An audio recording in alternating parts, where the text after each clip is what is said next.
सभी साथियों को कुमार राजेश का नमस्कार। साथियों, नवरात्रि में दुर्गा माँ के 9 रूपों की उपासना की जाती है। छठे दिन माता दुर्गा के छठे स्वरूप माँ कात्यायनी की उपासना की जाती है। माँ कात्यायनी की उपासना से भक्तों को बड़ी आसानी से अर्थ, धर्म, काम और मोक्ष चारों फलों की प्राप्ति होती है।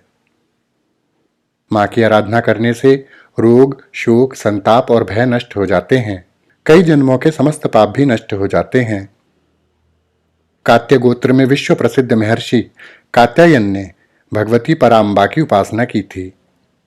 उन्होंने कठिन तपस्या की थी। उनकी इच्छा थी कि उन्हें पुत्री प्राप्त हो। माँ भगवती ने उनके घर पुत्री के रूप में जन्म लिया, इसीलिए यह देवी कात्यायनी कहलाईं। माँ कात्यायनी का गुण है शोध कार्य, इसलिए इस वैज्ञानिक युग में कात्यायनी का अत्यधिक महत्व हो जाता है। इनकी कृपा से ही सारे कार्य पूरे जो हो जाते हैं। माता वैद्यनाथ नामक स्थान पर प्रकट होकर पूजी गई थी। माँ कात्यायनी अमोघ फलदायिनी है। भगवान श्री कृष्ण को पति के रूप में प्राप्त करने के लिए ब्रिज की गोपियों ने इनकी पूजा कालिंदी यमुना के तट पर की थी। इसीलिए यह ब्रजमंडल की अधिष्ठात्री देवी के रूप में प्रतिष्ठित हैं। इनका स्वरूप अत्यंत भव्य और दिव्य है। यह स्वर्ण के समान चमकीली हैं और भास्वर हैं। इनकी 4 भुजाएं हैं। दाईं तरफ का ऊपर वाला हाथ अभय मुद्रा में है तथा नीचे वाला हाथ वर मुद्रा में है। माँ के बाईं तरफ के ऊपर वाले हाथ में तलवार है और नीचे वाले हाथ में कमल का फूल सुशोभित है। इनका वाहन भी सिंह है।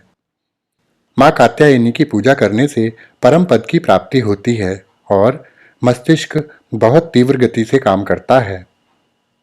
माँ की कृपा से मनुष्य का मस्तिष्क बहुत प्रभावशाली हो जाता है और वह शोध कार्यों में पारंगत हो जाता है। माँ को प्रसन्न करने वाला मंत्र मैं आपको बता देता हूँ। चंद्रहासोज्ज्वलकरा शार्दूल वरवाहना कात्यायनी शुभम दद्यात् देवी दानव घातिनी। नवरात्रि का छठा दिन माता कात्यायनी का है और माता को शहद अत्यंत प्रिय है, इसलिए नवरात्रि के छठे दिन माँ को शहद का भोग लगाएं। शहद का भोग लगाने से व्यक्ति की आकर्षण शक्ति में वृद्धि होती है। तो साथियों, माता कात्यायनी के बारे में यह जानकारी आपको अवश्य अच्छी लगी होगी। इसी के साथ अपने मित्र कुमार राजेश को विदा दीजिए। नमस्कार। सदा खुश रहिए, मुस्कुराते रहिए। जय माँ कात्यायनी।